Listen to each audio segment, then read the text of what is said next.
Good morning, friends, and welcome once again to this wonderful session of physics today. And in our last lecture, my dear friends, we were talking about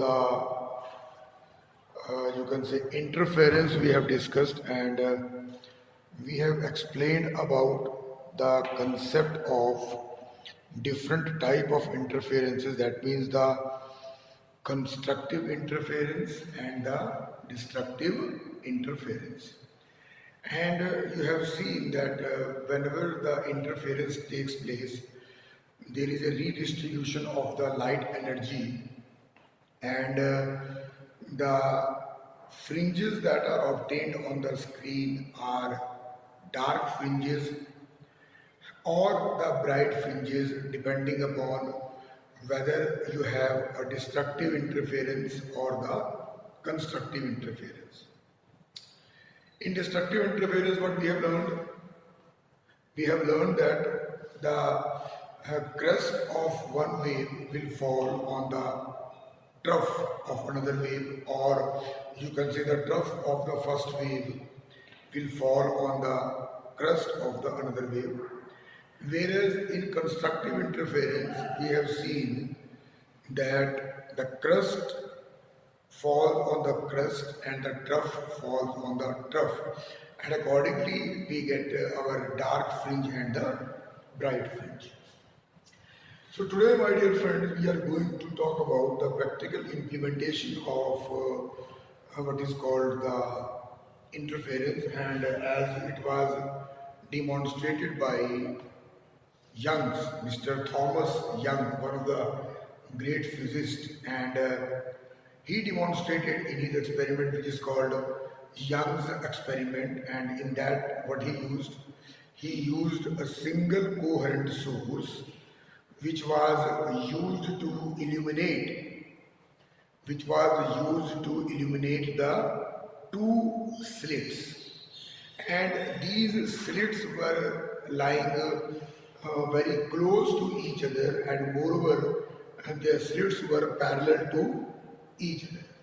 Now suppose we have this as a coherent source, and obviously this source will release the waves in this format, in this format, in this format, and will continue. Now when we arrange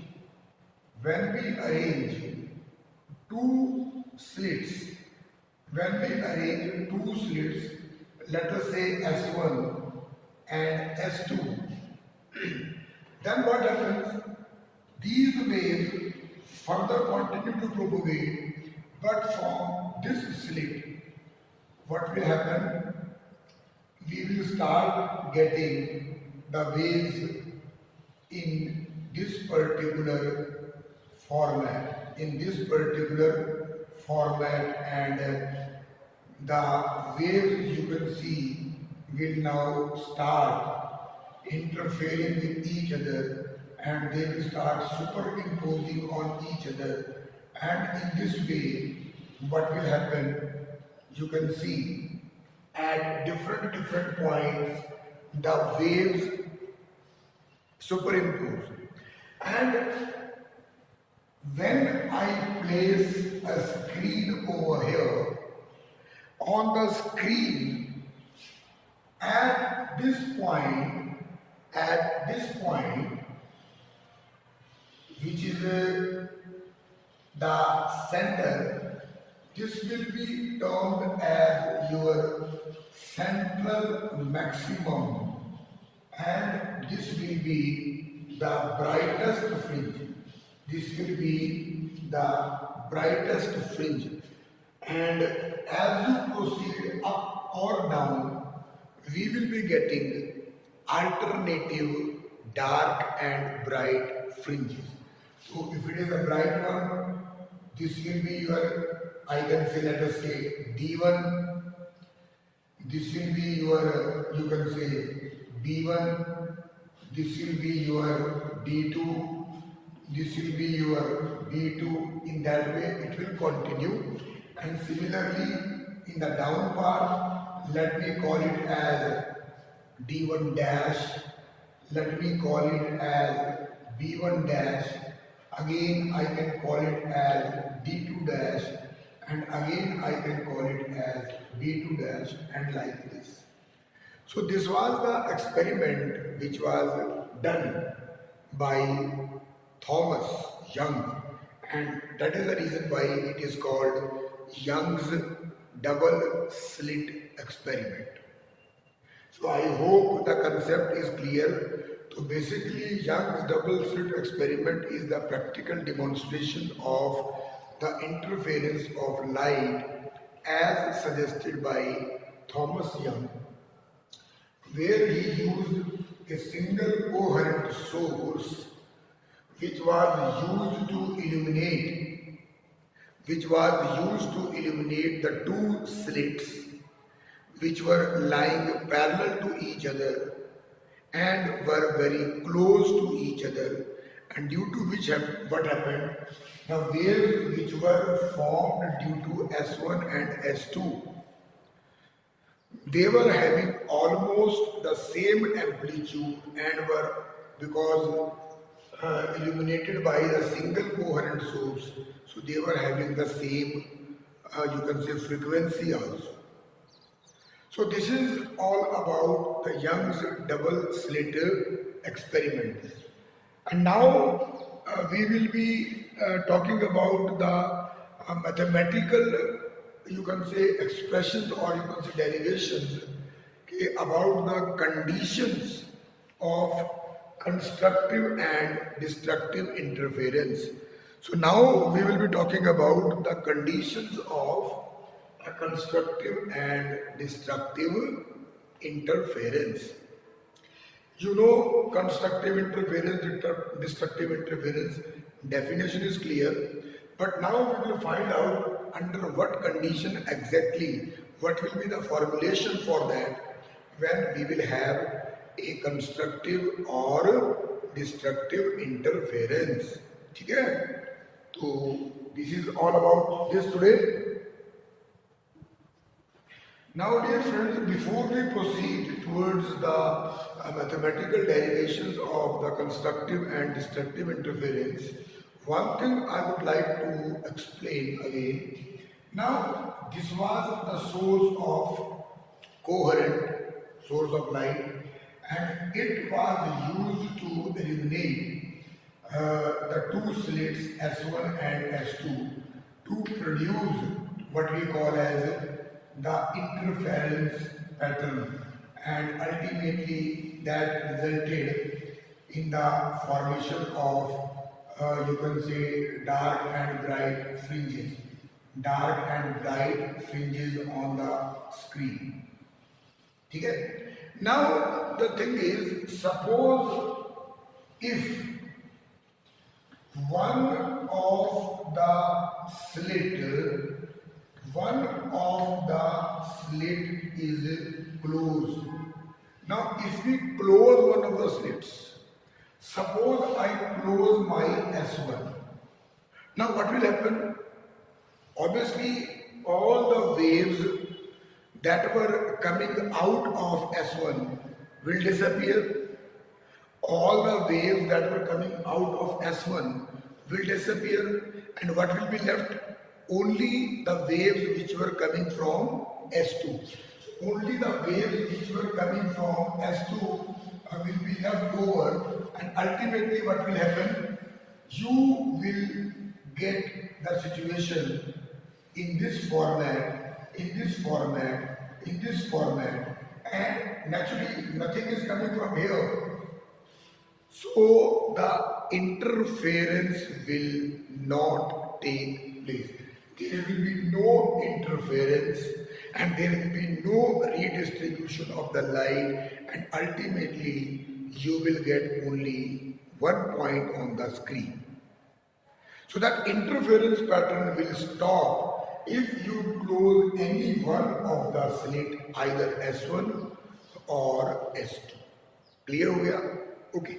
Now the second thing is, now you all know that in order to produce these waves, we have used a coherent source of light. Now suppose instead of a coherent source of light, I use what we call as white light. If we use white light, you know what is white light? The light which is coming from the sun. That is called white light. And you also know that white light is composed of 7 different colors, Vibgyor. And all those colors have a different wavelengths and different frequencies. So instead of this coherent source, if I use white light as the source of light or source of wave, what will happen? Again, obviously the interference will take place. The interference will take place, but the intensity of the light which is obtained on the screen will not be uniform. That will not be uniform. In coherent source, the intensity was uniform. Uniform means they were repeating after a regular interval of time. But in this case, because the constituent colors of the white lights have different properties, so their interference will not be a regular interference, and that will result in a non-uniform spectrum on the screen. Is it clear? So this is our second point. If white light is used, in that case the central maximum will be white. The central maximum will be white. Bright in the sense means white, and then you will be having surrounded by few different colors. Because you know white light is composed of 7 different colors, so you will be also having different rings over there. So, and the third thing is, if the two independent sources are used, now what we have done, we have illuminated these two sources with a single source. We have illuminated the two slates with a single source. Now instead of this, what I do, if I place a source for slit 1 here and I take another source for slit S2, that means I am using two independent sources of you can say coherent sources. In that case, what will happen? The interference pattern will not have a permanent position, and its position will also keep on changing. So interference pattern will not be uniform, it will not be permanent, and the position will also keep on changing. Okay? And now we will talk about the conditions for the constructive as well as destructive interference. Okay. Now let us see that these are, you can say, the two slits S1 and S2, from where you know there will be the movement of the two waves. The two wavelets will keep on proceeding in the direction of light, and they will be having different wavelengths.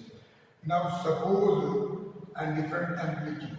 Suppose wave A propagates from here in this particular format, and wave B propagate from here in this particular format.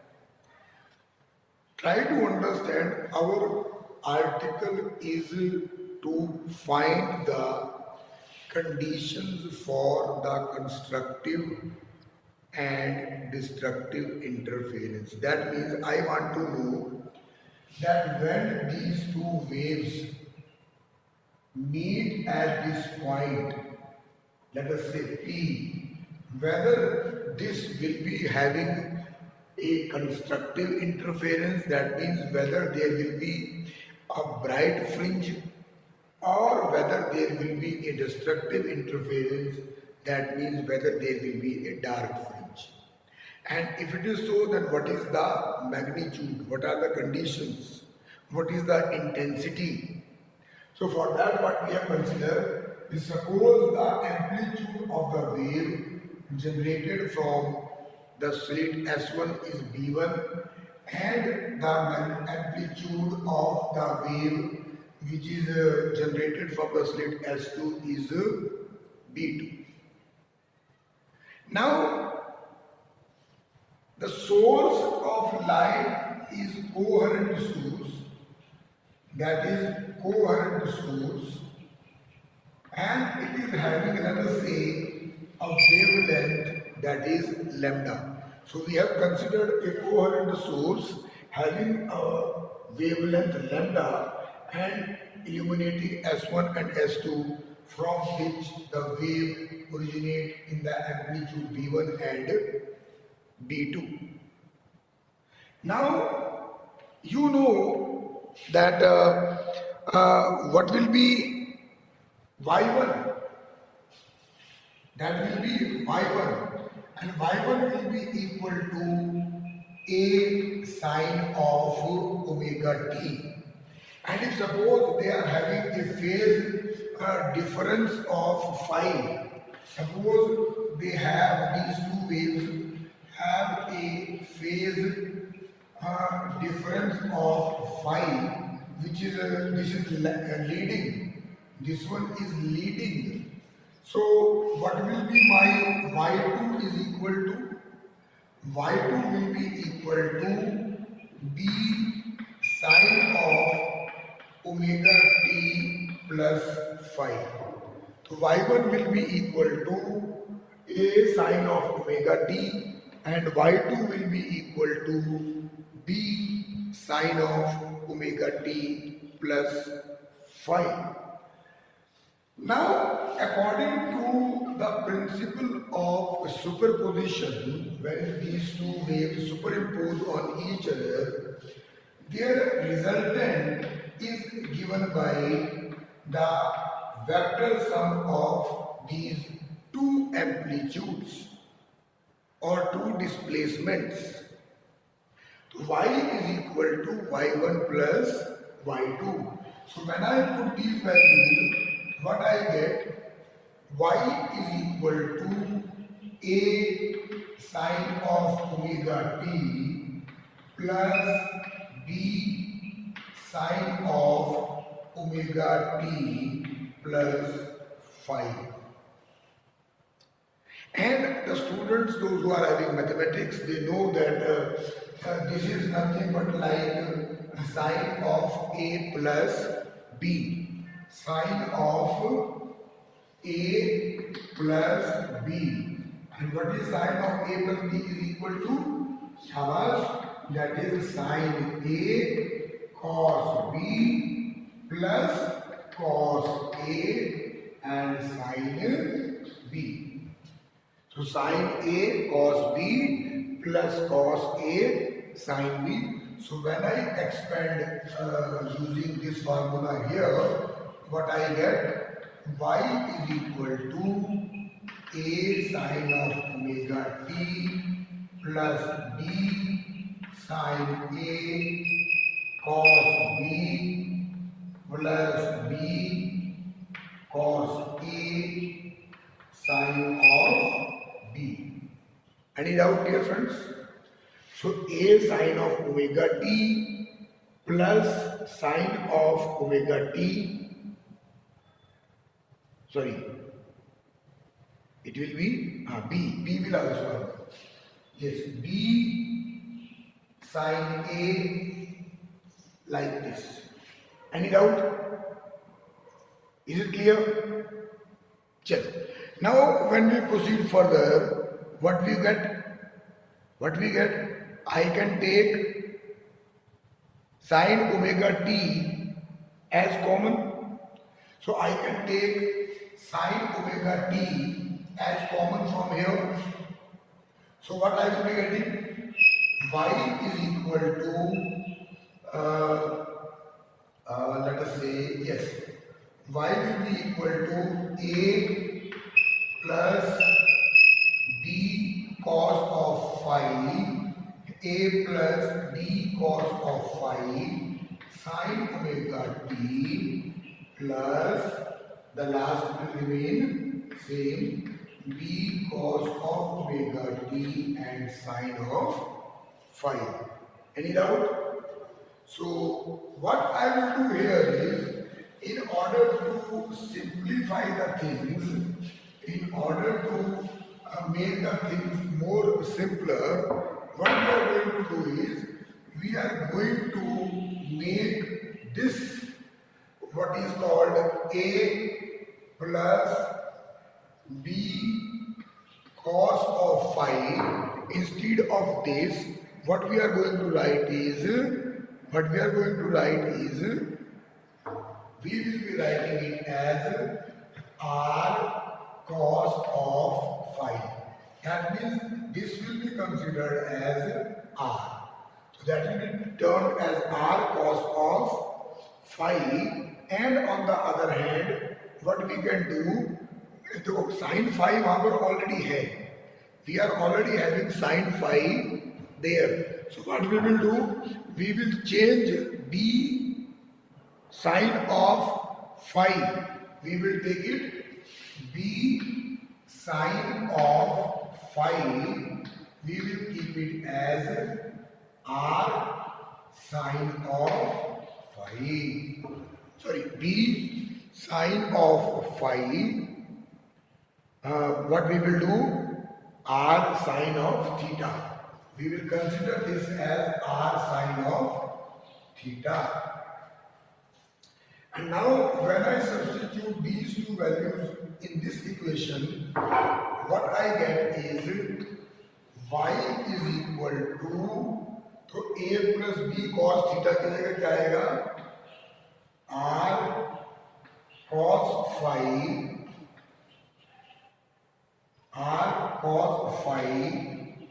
sine of omega t plus r sine of phi into sine of theta into r sine of theta. So what we will be getting is y is equal to r sine of omega t cos of phi, sorry, cos of theta, not phi. This will be theta. This will be theta. So r sine a cos b and this will be, yes, b that will remain as b cos of omega t. We have changed r sine phi. So b sine phi we have taken. So here I will be getting this will be cos of omega t. Right? So from here I can take r as common. So what is left? Cos a sine b. Yeah, you can write like this. Sine a cos b plus cos a and sine b. Just now we have studied there a sine cos b plus cos a sine b is equal to sine of a plus b. That means what is my y is equal to r sine into omega t plus theta. Is it clear? So this is the resultant displacement of the wave, which is, if you see in generalization, it gives you a simple harmonic motion. It gives you a simple harmonic motion, where r will be the amplitude and theta is the phase difference with respect to the waves. Any doubt? So till here we will do it today, and rest we will continue tomorrow. So this is a mathematical section. Once again I will explain in next class when we continue for the further part. So just keep revising it, and if you have any doubt, give me the suggestions, give me the comments, and you will be explained, right? So till we meet next time, do take care of yourself, keep revising the topics, and work hard. And till we meet, thank you very much. God bless you all.